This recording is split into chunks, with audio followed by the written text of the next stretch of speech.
Anong birth month mo? January. Sila yung malambing, masarap magmahal, pero madaling magsawa.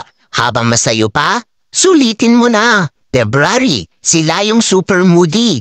Madaling ma-inlove, madali ring makamove on. Sweet, ma-effort, lalo na pag mahal niya talaga. March. Sila yung malambot ang puso. Madaling lambingin, masarap mahalin, pero grabe kung magalit, mabilis mag-move on. April, sila yung grabe magmahal, todo bigay, todo effort, tahimik, pero mainitin ang ulo. Mahilig tumingin sa iba, pero ikaw lang mahal niya. May, madaling mainis, pero mabilis pasayahin.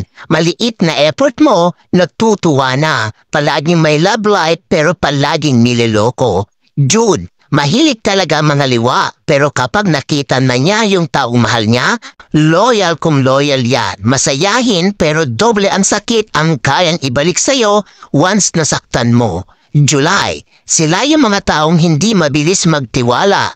Handang masaktan, mapasaya ka lang. Slowly, iyakin, emotional, mahilig magtampo. August, joker, abnormal, pero may kinatagong problema. Masarap kasama, masayahin, hindi showy, sakto lang magmahal. September, stick to one. Loyal pero madalas lokohin kaya matigas ang puso. Masarap maglambing, mabait pero demonyo magalit. October, pag pinakita mong sa kanya ka lang at sayo lang din siya, pero pag niloko mo, mas maloko yan sayo. Mapang-asal pero siya yung napipikon.